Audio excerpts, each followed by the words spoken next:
via the burn.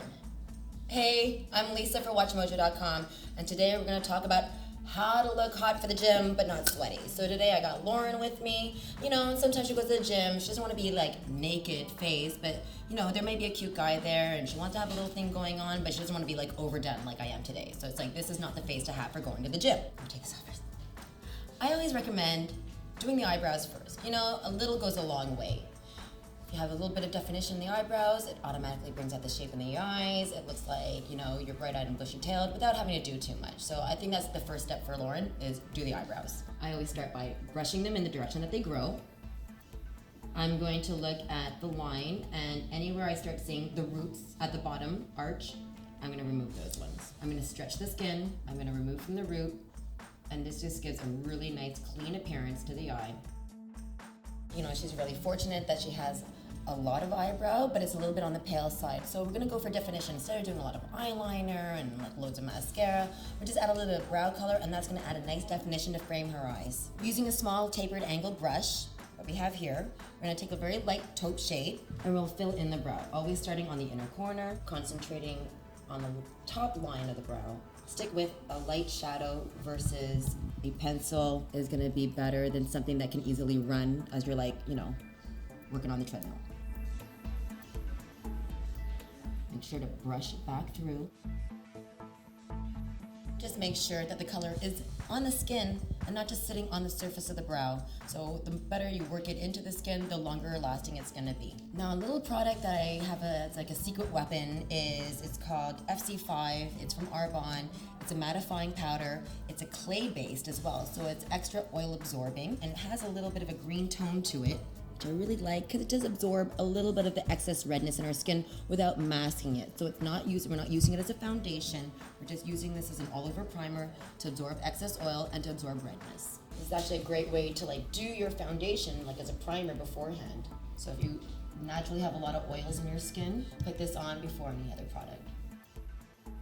Sometimes it depends on the gym, but sometimes fluorescent lighting is just so not my friend.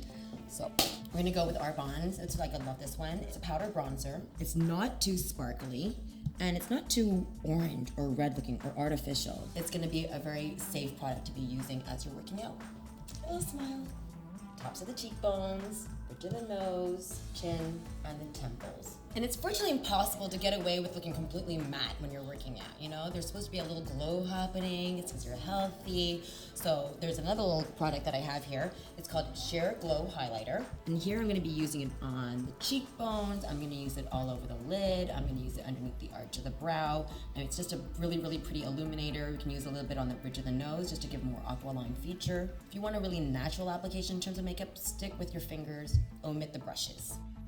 And it's hydrating as well. Make sure to concentrate on the inner corner of the eye. There tends to be a lot of darkness, especially at a gym at 6 a.m., before going to work. You may need a little bit of help here. So after you've done the illumination, sometimes we need a little coverage nonetheless for, little red spots. So I really like this one. This is a medium concealer from Arbonne. I'm using it with a Camouflage Oval 10 brush. It's fairly wide and flat, so it's good for large surfaces. Apply to the inner corner of the eye and just follow it all along the under eye area. You just want to go in and spot treat certain areas. A synthetic brush versus using your fingers in this case is a lot better because the little hairs act like little fingers pushing the product into the skin, so it has better adhesion. It's going to last longer. This is the Shuumura. I highly recommend it. It's a product from Japan, and Japanese, they do good stuff. So, look down at my finger. You want to get as close to the lash line as possible and just pulse it 5 times at the root, at the middle, and at the tips. And that way you get a natural curve. You're not going to get this 90-degree crazy shape. You get this completely unnatural looking. For Lauren, I'm going to use a brown mascara versus black. It's going to be a lot more natural looking. It's going to tint her eyelashes. It's going to frame the shape of her eye, but it's not going to be overtly there. It's going to look a lot more natural. And I'm just going at the base and just doing those little zigzag saw motions back and forth.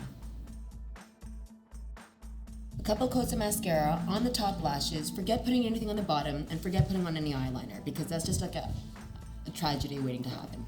And then last but not least, there should just be a little tint on the lips, okay? Nothing too glossy, nothing too sparkly. We don't need any lip liner in this case. We just want something that's gonna look fresh. I think this one is one of my favorites. It's a new product from Aveda. And what I love about it is actually it has breath fresheners in it. So as like, you know, you're working out and you're breathing hard, you're actually like, you know, the scent of like cinnamon and peppermint is gonna be coming out. It's pretty hot. I wanna thank Lauren for being my model today. I'm Lisa Sim for WatchMojo.com. Time to get physical. Bye.